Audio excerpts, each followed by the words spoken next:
Question number 4 जो exam में आपके आया हुआ है, सही जोड़ी बनाइए। इसमें बहुत सारे स्टूडेंट्स ने गलत किया है। मैंने बताया है आपको ये पहले भी, अब मैं फिर से रिपीट कर रही हूँ, ठीक है? आपको पता है कि हमारे जो ये त्रिकोणमितीय फलन हैं, इनके अनुपात आपको पता है। ये सारी चीज़ें, बेसिक चीज़ें, साइन थीटा बराबर क्या होता है, लंब बटे कर्ण, कॉस थीटा बराबर आधार बटे कर्ण, ये सब आपको पता है, ठीक है ना। और आपको पता है कि अगर हम इस तरह से एक वृत्त का कोण देखें तो वो 360 डिग्री का होता है पूरा कोण, ठीक है। अगर हम इसको 4 भागों में बांट दें और एक समतल, किस समतल पर ले लें, एक्स वाई समतल पर ले लें, तो इस तरह से वो 4 भागों में बांट दें तो 4 चतुर्थांश हमें मिलेंगे। तो उसको 90 और ये हमारा जो कोण है, जो एक वृत्त का कोण क्योंकि पूरा 360 डिग्री होता है, तो ये कोण कितने कितने भागों में बढ़ जाएगा। ये जो पहले चतुर्थांश का कोण होगा 90 डिग्री, 360/4 बराबर 90, 360/2 बराबर 180, ठीक है। और इसी तरह से ये जो है, ये पूरा यहाँ से यहाँ तक 270 डिग्री होगा और ये जो पूरा 360 डिग्री होगा। और जो हम एंगल लेते हैं, किस तरह, किस डायरेक्शन में लेते हैं, किस दिशा में लेते हैं, क्लॉकवाइज लेते हैं, सॉरी एंटी क्लॉकवाइज लेते हैं, घड़ी की विपरीत दिशा में।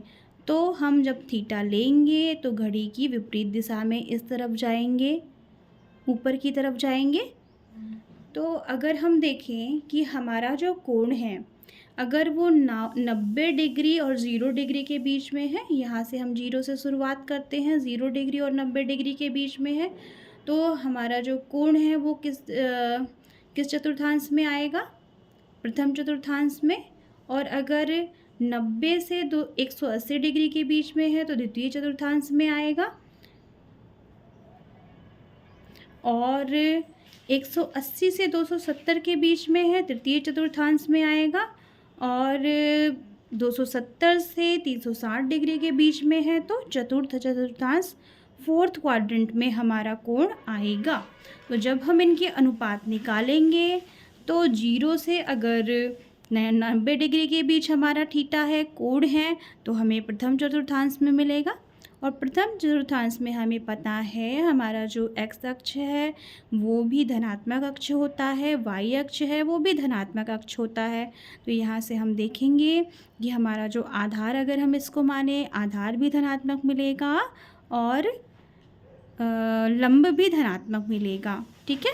और कर्ण तो हमारा धनात्मक होगा ही। कर्ण क्यों धनात्मक होगा, ये जो हम आधार और लंब हैं वो हम ले रहे हैं एक्स अक्ष और वाई अक्ष पर ले रहे हैं, लेकिन जो कर्ण है वो इनके बीच में आएगा, चतुर्थांशों के बीच में आएगा।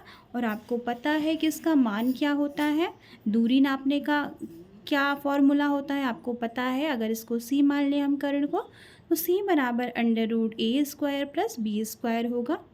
तो अगर ये कभी a अगर माइनस में हो, b माइनस में हो, उससे कोई फ़र्क नहीं पड़ेगा, हमारे c का मान उतना ही रहेगा, क्योंकि हम इसका स्क्वायर कर देते हैं, अंदर वर्ग कर रहे हैं।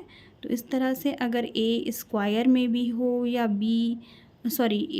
ऋणात्मक हो या b भी ऋणात्मक हो, तो इससे हमारे c के मान में कोई भी अंतर नहीं पड़ता। तो ये आपको ध्यान रखना है, ठीक है। तो कैसे, कब इसका मान, अनुपातों का मान ऋणात्मक आता है और कब धनात्मक आता है, ये हम नेक्स्ट वीडियो में देखेंगे। अभी हम देखते हैं कि उसको याद रखने की ट्रिक क्या है, तरीका क्या है, कैसे हम याद रखेंगे किस चतुर्थांश में किस कोण का मान धनात्मक होगा और किसका ऋणात्मक होगा। और अगर हम उसमें 90 डिग्री जोड़ दें, किसी त्रिकोणमितीय अनुपात में जोड़ दें, घटा दें, या 180 डिग्री में जोड़ दें उस कोण के मान को, या 180 डिग्री से घटा दें, या 360 डिग्री से जोड़ दें, 360 डिग्री से घटा दें, तो उसका मान क्या हो जाएगा, ये हम देखेंगे इसमें, ठीक है। तो ये हमें पता है, क्या पता है कि प्रथम चतुर्थांश में सभी अनुपात हमारे प्लस पॉजिटिव होते हैं, ठीक है, सभी त्रिकोणमितीय अनुपात पॉजिटिव होते हैं। और सेकंड चतुर्थांश में हमें क्या पता है, कौन कौन से त्रिकोणमितीय अनुपात पॉजिटिव होते हैं, साइन और कॉसेक, ठीक है। साइन और कोसेक थीटा जो है उनका मान पॉजिटिव आएगा। क्यों आएगा? क्योंकि यहाँ पे साइन हमारा क्या होता है? लंब बटे कर्ण। लंब भी पॉजिटिव है, कर्ण भी पॉजिटिव है। इसी तरह कोसेक क्या होता है? कर्ण बटे लंब।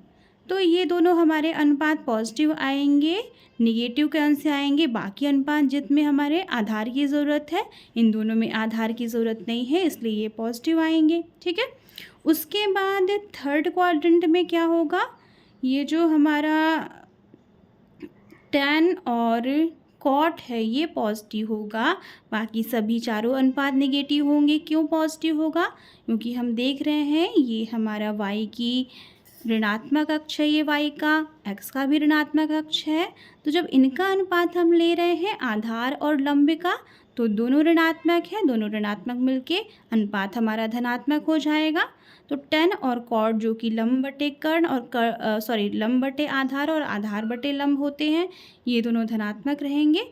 लेकिन अगर कर्ण के साथ कोई भी अनुपात होगा तो वो ऋणात्मक हो जाएगा, क्योंकि इनमें से एक संख्या ऋणात्मक होगी। ठीक है, तो आपको ये हमेशा ध्यान रखना है।